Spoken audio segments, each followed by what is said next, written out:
میں نے کہا میں ابھی واپس آتا ہوں اور دیکھتا ہوں تم مجھے کیسے روکتے ہو، یہ پبلک فون ہے، تم پبلک نہیں پبلک سرونٹ ہو۔ میں نے کہا میں سرکاری افسر ہوں، تمہاری لائن کٹوا دوں گا، اوئے میں گردن کٹوا دوں گا مگر تیری ٹانگیں توڑ دوں گا اگر تو دوسری بار یہاں آیا تو۔ سرکاری افسر دے پتر، ان کی یہ آخری بات میں نے دکان سے باہر آنے کے بعد سنی اور بڑی مشکل سے اپنی انسی کو ضبط کیا۔ سردار جی خبتی تھے اور گردن کٹوانے کے خاصے شوقین معلوم ہوتے تھے۔ نازو نے مجھے دیکھتی خفا ہونا شروع کیا۔ آخر یہ کیا مصیبت ہے، اتنی دیر لگتی ہے ایک فون کال میں؟ آدھا گھنٹہ لگا دیا۔ میں نے اس کے ساتھ بیٹھ کے کہا اگر غالب تمہیں فون کرتا تو 1 گھنٹہ بھی تمہیں کم لگتا۔ غالب نے کہا میں فون کیوں کرتا، 1 گھنٹے میں 2 بار ملا تھا۔ نازو نے گاڑی چلاتے ہوئے کہا ہم عورتوں کو خواہ مخواہ بدنام کر دیا ہے کہ باتیں بہت کرتی ہیں۔ میں نے کہا اس آدھے گھنٹے کے بارے میں تم کیسے یہ کہہ سکتی ہو کہ صرف میں بولتا رہا؟ 29 منٹ رابعہ بولی، میں نے اپنی بات 1 منٹ میں کہہ دی تھی۔ انصاف سے کہو کہ کیا میں اسے بولنے سے روک سکتا تھا؟ غالب نے کہا ہے کہ وہ کہیں اور سنا کرے کوئی۔ بھائی میں نے اپنے لیے کہا تھا، غالب بولا، اور یہاں سے تو کچھ ایسا نظر آتا ہے جیسے تم اس سکھ کو مشرف با اسلام کرنے کے لیے دلائل دے رہے تھے، یا وہ تمہیں سکھ بنانا چاہتا تھا پہلے اور بعد میں نے کہا بعد میں ممکن ہے گھر والا بنانے کی کوشش کرتا۔ نازو نے کہا صورت سے تم موسیقی ہم قوم نظر آ رہے ہو اس وقت۔ وہ ایک اصول پرست سکھ تھا۔ میں نے کہا سردار جی کی اور میری گفتگو کے احوال نے سب کو محفوظ کیا۔ نازو اپنے یقین کے سارے سپنا ریسٹورنٹ کی طرف ہی جا رہی تھی اور کسی سے راستہ پوچھنے پر آمادہ نہ تھی۔ میں نے کہا ایسے مت چلتی جاؤ، یہ نہ ہو کہ ہم مخالف سمت میں جا رہے ہو۔ پھر کیا ہوا؟ دنیا گول ہے، جب ہم زمین کے گرد چکر مکمل کریں گے تو راستے میں سپنا ریسٹورنٹ ضرور آئے گا، بس ذرا راستہ لمبا ہو جائے گا۔ ابھی اس کی بات مکمل بھی نہ ہوئی تھی کہ پیچھے سے آنے والی ایک گاڑی نے بڑی تیز رفتاری کے ساتھ اور انتہائی خطرناک طور پر ہماری گاڑی کو اوورٹیک کیا۔ نازو نے تصادم کو بڑی مشکل سے بچایا۔ بریک لگا کے اس نے گاڑی کو دائیں طرف کیا تو اس کے اگلے پہیے فٹ پاتھ کی سائڈ سے ٹکرائے۔ میرے منہ سے اس گاڑی والے کے لیے بے اختیار ایک گالی نکلی اور میں نے چلا کے کہا کیا نشے میں ہے الو کے پٹھے؟ الو کا پٹھا ایک جائل اور خونخوار قسم کا شخص تھا۔ اس نے مجھے گھور کے دیکھا اور ایک دم بریک لگائے۔ یہ تو لڑنے کے موڈ میں نظر آتا ہے، نازو نے تشویش کے ساتھ کہا۔ غلطی اس کی تھی، تم کو کیا ضرورت تھی گالی دینے کی جب ہوا کچھ نہیں، نازو نے کہا اور اپنی گاڑی کو تھوڑا سا پیچھے کر کے سائڈ سے نکالنا چاہا، مگر اتنی دیر میں وہ گاڑی سے اتر کے سامنے آ گیا۔ میں لڑنے بھیڑنے کے موڈ میں بالکل نہیں تھا۔ اس کے تنوتوش اور خوفناک مونچھوں کے باوجود بھی اس سے 30 سیکنڈ میں نازو نمٹ لیتی۔ جب وہ سائڈ پر آیا تو میں نے کہا دیکھو غلطی تم نے کی تھی مگر میں معافی مانگ لیتا ہوں۔ جواب میں اس نے بڑی غیر متوقع حرکت کی۔ اس نے ایک دم پیچھے کا دروازہ کھولا اور محسن کو دھکیل کر اس کے ساتھ فٹ ہو گیا۔ میں نے مشتعل ہو کے پیچھے دیکھا تو مجھے اس کے ہاتھ میں ایک انتہائی خطرناک قسم کا ریوالور دکھائی دیا جس کا رخ میرے سر کی طرف تھا۔ گاڑی چلاؤ، میری صورت مت دیکھو کتے، اس نے اکھڑ لہجے میں غرا کے کہا، ورنہ کھوپڑی سے دماغ باہر کر دوں گا، سمجھے؟ محمد خان نام ہے میرا لیکن خونی خان کہتے ہیں دنیا والے، تم تو اچھی طرح جانتے ہوگے۔ اس نے ایک فلمی ویلن ٹائپ کہکا لگایا۔ بلا شبہ وہ آدمی صورت سے جرائم پیشہ اور خونی ہی نظر آتا تھا۔ نازو نے خاموشی سے اس کے حکم کی تعمیل کرتے ہوئے گاڑی آگے بڑھا دی تھی۔ میں ابھی تک اس شخص کو دیکھتے ہوئے سوچ رہا تھا کہ ایک ہاتھ مار کے اس کی غلط فہمی دور کر دوں، لیکن اس کے تیور خطرناک نظر آتے تھے۔ اس کی بڑی بڑی آنکھوں کے لال ڈورے گواہی دے رہے تھے کہ وہ واقعی خونی خان ہے، اور اگر میں نے اسے ٹکر لی تو وہ میرا خون کرنے میں ذرا بھی ہچکچاہٹ کا مظاہرہ نہیں کرے گا۔ اس کا چہرہ باری اور سیاہی مائل گندمی تھا۔ اس کی داڑھی گھنی سیاہ اور برابر تراشی ہوئی تھی اور اس کے چہرے کے جلال میں اضافہ کرتی تھی۔ یہ اس کی مونچھیں تھی جو اس کی صورت کو دہشت ناک بناتی تھی۔ خود غالب اور محسن اس کو دلچسپی سے دیکھ رہے تھے، خوفزدہ وہ بھی نہیں تھے۔ خونی خان، تم کہاں جانا چاہتے ہو؟ نازو نے پیچھے پلٹ کر دیکھے بغیر تمسخر آمیز انداز میں کہا۔ نازو کی آواز پر وہ چونکا۔ لڑکی ہے تو؟ میں نے کہا اس میں اعتراض کی کون سی بات ہے؟ مذاق اڑاتے ہو میرا تم لوگ، خدا کا شکر ادا نہیں کرتے کہ ابھی تک زندہ ہو، پولیس کے کتوں، خونی خان نے غرا کے کہا۔ میں بے گناہ کو بے وجہ مارنے کا قائل نہیں۔ بائیں طرف چلو لڑکی، یہ تو بڑی اچھی بات ہے کہ تم اصول کے قائل ہو، مگر ایک غلط فہمی ہوگی ہے تمہیں۔ تو نے یہ وردی کیوں پہن رکھی ہے؟ خونی خان نے میری بات سنے بغیر نازو سے کہا۔ یہ لیڈی پولیس کی وردی نہیں ہے، ہم پولیس والے نہیں ہیں خان صاحب۔ میں نے کہا تم پولیس کے آدمی نہیں ہو؟ وہ بے یقینی سے بولا۔ میں یہی غلط فہمی دور کرنے کی کوشش کر رہا تھا۔ لیکن آپ نے میری بات نہیں سنی، میں نے کہا۔ خونی خان نے غالب اور محسن کی طرف دیکھا۔ کیا یہ بھی زیر حراست مجرم نہیں ہے؟ اب دائیں طرف موڑ دو گاڑی کو۔ میں نے مسکرا کے کہا، یہ زیر حراست تو ہیں مگر مجرم نہیں ہیں، ان کے ہاتھوں میں ہتھکڑی کہاں ہے؟ پھر یہ زیر حراست کیسے ہوئے؟ کیوں پکڑ رکھا ہے انہیں تم نے؟ ہم نے نہ انہیں پکڑ رکھا ہے نہ آپ کو، میں نے کہا۔ جس کا دل چاہے گاڑی رکوا لے اور اتر جائے۔ تم پولیس والے نہیں ہو تو یہ وردی کہاں سے آئی؟ یہ کیا چکر ہے آخر؟ صاف صاف بات کرو، اس نے گھرا کے اور کھنکار کے کہا۔ کون ہو تم لوگ؟ میں نے کہا، بظاہر ہم اور آپ ایک ہی حمام میں نظر آتے ہیں، ہم بھی پولیس کی نگاہ میں مجرم ہیں، تو یہ وردیاں ہم نے پولیس سے چھین کر پہن لی ہیں۔ جیل سے بھاگے ہو تم لوگ؟ اس نے ہم سب پر ایک مشکوک نظر ڈال کے کہا۔ گاڑی تیز چلاؤ اور چوک سے سیدھے ہاتھ پر چلو۔ میں نے اس کی بات پر غور کر کے کہا، کچھ ایسا ہی سمجھ لو، تم نے کہا تھا یہ زیر حراست ہے۔ وہ بولا۔ میں نے کہا، ہم سب دوست ہیں، دوستی کی زنجیر نے انہیں بھی ہمارے ساتھ باندھ رکھا ہے۔ یہ ریوالور اب جیب میں ڈال دو، باہر سے کسی نے دیکھا تو یہ صورتحال بہت غلط نظر آئے گی۔ یہ خونی خان 2 پولیس والوں کو گرفتار کر کے لے جا رہا ہے، یہ نہ ہو پولیس تمہیں پہچان لے یا ہمیں چھڑانے کے لیے پیچھے لگ جائے۔ پولیس میرے پیچھے لگی ہوئی ہے، خونی خان نے کہا۔ یہ لڑکی اچھی ڈرائیور ہے؟ میں نے کہا، یہ لڑکی نہیں آسمانی بجلی ہے۔ کیا مطلب؟ وہ گھرایا۔ میں نے کہا، جس پر گر جائے وہ کہیں کا نہیں رہتا۔ ابھی تک یہ تمہارے احکامات کی تعمیل کر رہی ہے تو اس کی وجہ یہ ہے کہ تم نے صرف خطرناک باتیں کی ہیں، کوئی خطرناک حرکت نہیں کی۔ اس ریوالور کا استعمال کر کے دیکھو، پھر تمہیں معلوم ہو جائے گا کہ خونی خان جس کی بالشت بھر لمبی مونچھیں ہیں در حقیقت ایک چوہا ہے، اس کی مونچھیں بھی لمبی ہوتی ہیں۔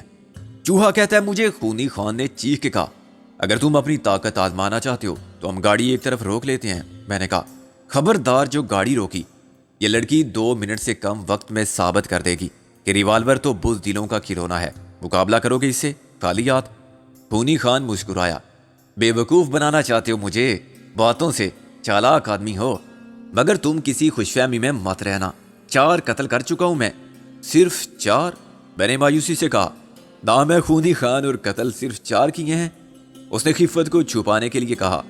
4 تو میرے سامنے مر گئے تھے، جو زخمی ہو کے بعد میں مرے یا جن کو میں نے مرتے ہوئے نہیں دیکھا، ان کی تعداد بہت زیادہ ہوگی، اور تم اسی طرح بک بک کرتے رہے تو 5واں قتل تمہارا ہوگا، 6ٹھا اس لڑکی کا۔ میں نے کہا، یعنی ان دونوں کو تم بخش دو گے جو تمہارے ساتھ بیٹھے ہیں؟ یہ تو بڑی غلط بات ہوگی۔ کیا تم ڈرتے ہو ان سے خان صاحب؟ بکواس بند کرو اپنی۔ میں نے کہا، جب تمہیں اپنا سکور 8 تک پہنچانے کا موقع مل رہا ہے تو تکلف کیسا؟ پشتوں کے پشتے لگا دو، سب کو صاف کر دو اور گاڑی لے جاؤ۔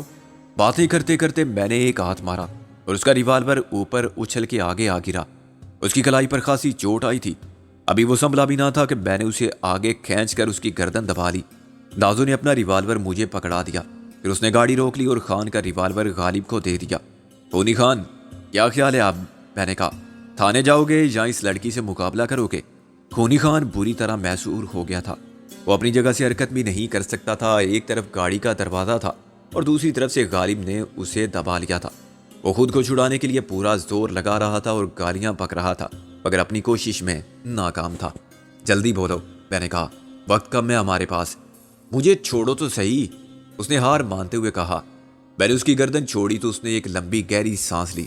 اسے اپنے سامنے اور بائیں جانب 2 ریوالور دکھائی دیے۔ نازو نے ایک نقشہ اپنے سامنے پھیلا کے کچھ دیکھنا شروع کیا۔ یہ کیا ہے؟ میں نے کہا۔ ممبئی کا نقشہ، نازو نے سرسری انداز میں کہا۔ یہ کہاں سے لیا تم نے؟ جب تم فون کرنے گئے ہوئے تھے تو ایک بک سٹال پر نظر آ گیا تھا، غالب نے کہا۔ میں اخبار دیکھنے گیا تھا مگر یہاں تو سب اخبار ہندی میں چھپتے ہیں، پتہ نہیں ہم کدھر آ گئے اس خبیث چوہے کی وجہ سے۔ نازو نے دانت پیس کر غصے سے خونی خان کو دیکھا۔ خونی خان کا چہرہ لال پڑ گیا۔ اگر یہ تیرے یار ساتھ نہ ہوتے اور یہ ریوالور نہ ہوتے تو میں سبق سکھاتا تجھے۔ میں نے اس کے منہ پر چانٹا مارا، چوہے کی اولاد۔ ابھی جب تیرے ہاتھ میں تھا یہ ریوالور تو خونی خان بھی بہت بہادر بن رہا تھا، مگر خیر ہم یہ ریوالور ہٹا لیتے ہیں۔ اب یہ بتاؤ کہ تم کیا چاہتے ہو، انتخاب تمہارے ہاتھ میں ہے۔ میں نے اور غالب نے ریوالور جیب میں ڈال لیے۔ اب کچھ پتہ نہیں چل رہا ہے راستوں کا، نازو نے کہا۔ میں نے نشان لگا لیا تھا نقشہ لینے کے بعد۔ لاؤ مجھے دو، غالب نے کہا، میں دیکھتا ہوں، وہ انتظار کر رہی ہوگی ہمارا۔ نازو نے نقشہ غالب کو تھما کے کہا اور خونی خان کی طرف دیکھا، جو چانٹا کھانے کے بعد اپنا گال سہلانے کے سوا کچھ نہیں کر سکتا تھا۔ اس کی آنکھوں میں خون اترا ہوا تھا، مگر وہ حیران تھا کہ ہم لوگ کون ہیں۔ جو نہ پولیس والے ہیں نہ رویے سے مجرم نظر آتے ہیں۔ میں نے کہا، چوہے خان، مجھے تمہارے جواب کا انتظار ہے، بولو تھانے جاؤ گے یا مقابلہ کرو گے اس لڑکی سے؟ خان پریشان نظر آنے لگا۔ اسے یقین نہیں آ رہا تھا کہ میں نے یہ سوال سنجیدگی سے کیا ہے۔ غالب بڑے ہی نماک سے سپنا ریسٹورنٹ پہنچنے کا راستہ تلاش کر رہا تھا اور نازو کو نقشے کی مدد سے بتا رہا تھا کہ اب کس طرف سے وہاں پہنچنے کی کوشش کرنا چاہیے۔ محسن بالکل خاموش تھا اور سیٹ کی پشت پر سر رکھے آنکھیں بند کیے پڑا ہوا تھا۔ نازو نے پھر گاڑی سٹارٹ کی۔ دیکھو، میں تمہیں پولیس سمجھ کے غلطی سے تمہاری گاڑی میں بیٹھ گیا تھا، وہ غلطی ہم نے معاف کی۔ میں نے کہا، مگر یہ بات ناقابل فہم ہے کہ تم نے لفٹ لینے کے لیے پولیس کی گاڑی میں بیٹھنا پسند کیا جبکہ پولیس تمہارے تعاقب میں تھی۔ میرا مقصد یہ تھا کہ تمہیں یرغمال بنا لوں اور اگر پولیس مجھے روکے تو میں تمہیں جان سے مارنے کی دھمکی دے کر نکل جاؤں۔ جب وہ دیکھتے کہ 2 پولیس والے میرے قبضے میں ہیں تو وہ گاڑی پر فائرنگ نہیں کر سکتے تھے۔ میں نے سر ہلا کے کہا، تمہاری بات سمجھ میں آتی ہے، یہ ایک اچھا پلان تھا۔ میں تم سے یہ نہیں پوچھوں گا کہ پولیس تمہارے تعاقب میں کیوں تھی، کیونکہ وقت نہیں ہے ہمارے پاس۔ میں ایک مشہور ڈاکو ہوں۔ خان نے کہا، کیا تم نے میرا نام کبھی نہیں سنا؟ افسوس کہ ہم اس سعادت سے محروم رہے۔ مجھے میرے سوال کا جواب چاہیے۔ میں نے کہا، کیا کرو گے تم اب؟ مقابلہ یا خود کو پولیس کے حوالے؟ پولیس کے حوالے کیسے کر سکتا ہوں میں خود کو؟ وہ زہریلے لہجے میں بولا۔ اور تم بھی مجھے پولیس اسٹیشن کیسے لے جا سکتے ہو؟ تمہیں پولیس کے حوالے کرنے کے لیے ہمارا پولیس اسٹیشن جانا ضروری نہیں۔ میں نے کہا، ہم تمہیں گاڑی کا دروازہ کھول کر باہر دھکا دے سکتے ہیں۔ تمہیں ناک آؤٹ کرنے کے بعد راستے میں کئی جگہ پولیس نظر آئے گی، پولیس کی چوکیاں بھی ہوں گی، وہ خود اٹھا کے لے جائیں گے تمہیں۔ خدا کے لیے ایسا مت کرنا۔ وہ پہلی بار التجا کرنے پر مجبور نظر آیا۔ ٹھیک ہے، تم اس لڑکی سے مقابلہ کر لو۔ یہ کیسے ہو سکتا ہے؟ میں نے بڑی تیزی سے اس کے دوسرے گال پر چانٹا مارا۔ ابھی کچھ دیر پہلے کیا کہا تھا تم نے؟ کہ تیرے یار ساتھ نہ ہوتے اور ان کے ہاتھ میں ریوالور نہ ہوتے تو تم اس لڑکی کو سبق سکھاتے۔ ہم تمہیں موقع دے رہے ہیں کہ جو کہا تھا وہ کر کے دکھاؤ۔ نام دخل دیں گے اور نہ ریوالور استعمال کریں گے۔ خونی خان ایک لڑکی سے مقابلہ کرے تو اس پر 1000 بار لعنت۔ وہ مشتعل ہو کے بولا، تم خود آؤ مقابلے پر۔ میں نے کہا، میری باری تو بعد میں آئے گی، پہلے تم اس لڑکی سے نمٹ لو چوہے خان۔ یہاں سڑک پر؟ نہیں، اس کے لیے ہم جگہ تلاش کر لیں گے، ابھی نہیں۔ ابھی تو ہم کہیں جا رہے ہیں کسی سے ملنے کے لیے۔ تو جاؤ، مجھے چھوڑ دو، وہ بولا۔ ایسے ہی چھوڑ دیں؟ کیا تم نے سنا نہیں کہ آنا اپنی مرضی سے ہوتا ہے اگر جانا دوسرے کی مرضی سے؟ میں نے کہا، وہ بہت نامی گرامی ڈاکو تھا یا نہیں، اس بارے میں ہم سب کچھ نہیں جانتے تھے کیونکہ ہم پردیسی تھے۔ ابھی جو شخص ہمارے سامنے تھا وہ صورت سے ضرور خطرناک لگتا تھا، لیکن انتہائی بے بسی اور مجبوری نے اسے بزدل بنا دیا تھا۔ خونی خان کہلانے والا مجھ سے 2 تمانچے کھا چکا تھا، اپنا اسلحہ کھو بیٹھا تھا اور اب ہمارے رحم و کرم پر تھا۔ شاید اس کے لیے سب سے مضحکہ خیز بات یہ تھی کہ اسے ایک لڑکی سے مقابلے پر مجبور کیا جا رہا تھا۔ اسے وہ اپنی مردانگی کی توہین سمجھتا ہوگا، بصورت دیگر اس کے لیے پولیس کا ڈر تھا۔ گویا آگے کھائی اور پیچھے خندق دکھا کے ہم اسے مجبور کر رہے تھے کہ کھڑے مت رہو، آگے چلو یا پیچھے جاؤ۔ شاید لوگ اس کے نام سے خوف بھی کھاتے ہوں گے، مگر یہاں اس کا واسطہ ایسے لوگوں سے پڑا تھا جو اس کو چوہے خان کہہ کے مزید ذلیل کر رہے تھے۔ اس کے گاڑی میں بیٹھنے تک میرے ذہن میں کوئی ایسی ویسی بات نہ تھی۔ اگر وہ خود اپنا تعارف نہ کراتا تو میں بہت پہلے ہی اس کو چلتی گاڑی سے ڈراپ کر دیتا، مگر اس نے بتایا کہ وہ ڈاکو ہے تو میں نے اسے بلیک میل کر کے استعمال کرنے کا فیصلہ کیا۔ یا آخر تم لوگ مجھے کہاں لے جا رہے ہو؟ خونی خان نے کچھ دیر بعد پریشان ہو کے پوچھا۔ میں نے کہا، جب تم ہماری کشتی میں آگ کودے ہو تو ابھی جو ہو، اب کشتی ڈوبے یا پار لگے۔ اس نے کہا، تم مجھے وہاں چھوڑ دو جہاں میں جانا چاہتا تھا، اس کا تمہیں منہ مانگا معاوضہ دوں گا میں نے کہا، اندازاً کتنا؟ اس نے کہا، تمہاری توقع سے بہت زیادہ۔ میں نے کہا، 1 کروڑ یا اس سے بھی زیادہ۔ اس کا منہ کھلا رہ گیا۔ لاکھ سے اوپر کی مت سوچو، تم نے منہ مانگے کی بات کی تھی، پہلے ہی بتا دیتے 1 لاکھ سے زیادہ کی اوقات نہیں ہے تمہاری۔ میری اوقات کی بات بھی مت کرو۔ 10 لاکھ کا انعام ہے میری گرفتاری پر، مجھے زندہ یا مردہ پیش کرنے پر۔ بے اختیار نازو نے بھی اسے پلٹ کر دیکھا اور ہنس پڑی۔ ہنسی کیوں ہے لڑکی؟ کیا میں جھوٹ بول رہا ہوں؟ وہ برہم ہو کے بولا۔ ہنسی مجھے اس بات پر آ رہی ہے کہ تم جتنے بڑے ڈاکو ہو اتنے بڑے احمق بھی ہو۔ نازو نے کہا، تم 1 لاکھ دینے کی بات بھی کرتی ہو اور یہ بھی بتا رہی ہو کہ تمہارے سر کی قیمت 10 لاکھ ہے جو ہمیں پولیس سے مل سکتی ہے۔ وہ کچھ جھینپ کر بولا، مگر تم 10 لاکھ پولیس سے کیسے لے سکتے ہو؟ میرا مطلب ہے لوگے کیسے؟ میں نے کہا، تمہیں پیش کر کے۔ یہ کیا مشکل کام ہے؟ تمہارے لیے مشکل ہے، وہ بولا، ہم سب کے لیے مشکل ہو سکتا ہے، مگر ہمارے کچھ اور بھی ساتھی ہیں، وہ تمہیں لے جا سکتے ہیں، شرط زندہ پیش کرنے کی نہیں ہے، تو پھر کیا مشکل ہے، تمہارا جنازہ ہی تھانے لے جانا ہوگا۔ نازو نے کہا، وہ بھی ہم نہیں اٹھائیں گے، میونسپلٹی کی گاڑی یا گدا گاڑی لے جائے گی۔ یکلخت خان کو جلال آ گیا۔ اس کے بعد کیا ہوگا، یہ بھی سوچا ہے تم نے؟ میں نے کہا ہاں، 10 لاکھ ہم آپس میں بانٹ لیں گے، بھائی صاحب 2 لاکھ روپے فی کس۔ اگر یہ اتنا آسان ہوتا تو اب تک کئی لکھ پتی ہو جاتے، مگر کس میں ہے اتنی ہمت کہ خونی خان کی زندگی کا سودا کرے؟ 10 لاکھ تو بہت بعد میں ملیں گے کسی وارث کو، اگر کوئی وارث بچا۔ 3 سور کے بچوں نے لانچ میں مخبری کی تھی، راتوں رات ان کا خاندان غائب ہو گیا۔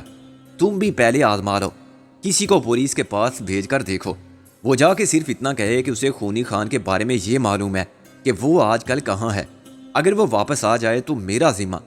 کیا اسے تھانے والے خود فوراً پھانسی چڑھا دیں گے؟ میں نے تن سے کہا، میری بات کو مذاق سمجھ رہے ہو تم؟ وہ بولا، پولیس کیا ہم سے الگ ہے؟ سرکار سے زیادہ وہ ہمارا دیا ہوا نمک کھاتے ہیں۔ حکومت پورے سال بھی انہیں اتنی تنخواہ نہیں دیتی جتنا انعام ڈاکو انہیں ہر مہینے دیتے ہیں۔ میں نے کہا، گویا یہاں بھی پولیس ڈاکوؤں کے ساتھ ہے؟ یہاں بھی کا کیا مطلب؟ اس نے حیران ہو کے پوچھا۔ میرا ذہن غیر ارادی طور پر اپنے پاکستان کی طرف چلا گیا تھا، جہاں زبان خلق یہی کہتی تھی۔ اس میں کتنا سچ تھا، کتنا جھوٹ، کتنی حقیقت تھی اور کتنا مبالغہ تھا، یہ کوئی کیسے جان سکتا تھا؟ میں نے کہا، چلو چھوڑو یہ بات، تم بھی 10 لاکھ کے چکر میں مت پڑو۔ اس نے میری بات کاٹتے ہوئے کہا، آدمی لالچ ہی میں مارا جاتا ہے۔ میں نے کہا، تمہیں اپنے ساتھیوں پر بہت بھروسہ ہے؟ خان نے فخریہ لہجے میں کہا، ان میں سے ہر ایک میری خاطر اپنی زندگی 1000 بار قربان کر سکتا ہے۔ جہاں میرے خون کا ایک قطرہ گرے وہاں وہ اپنا سر کٹا سکتے ہیں، میرے خون کے ہر قطرے کے بدلے میں وہ ایک خون کر سکتے ہیں۔ میں نے کہا، ہیں تو آخر وہ سب ڈاکو تمہارے بیٹے تو نہیں ہیں؟ اس کے چہرے پر اذیت کے آثار نمایاں ہو گئے۔ ایسا مت کہو، وہ سب بیٹے ہیں، میرے بیٹوں سے زیادہ عزیز ہیں مجھے۔ اگر میرے اپنے بیٹے ہوتے تو شاید میرے لیے اتنا نہ کر سکتے جتنا میرے یہ ساتھی کر سکتے ہیں۔ ہمارے درمیان خون کا رشتہ نہیں ہے تو کیا ہوا؟ میں نے کہا، کچھ رشتے خون کے رشتوں سے زیادہ با وفا اور سچے ہوتے ہیں، میں تسلیم کرتا ہوں۔ دیکھو اب بات ختم کرو، میں تمہیں 2 لاکھ دیتا ہوں۔ خان نے کہا۔ گاڑی سپنا ریسٹورنٹ سے کچھ فاصلے پر ایک سائیڈ اسٹریٹ میں رک گئی۔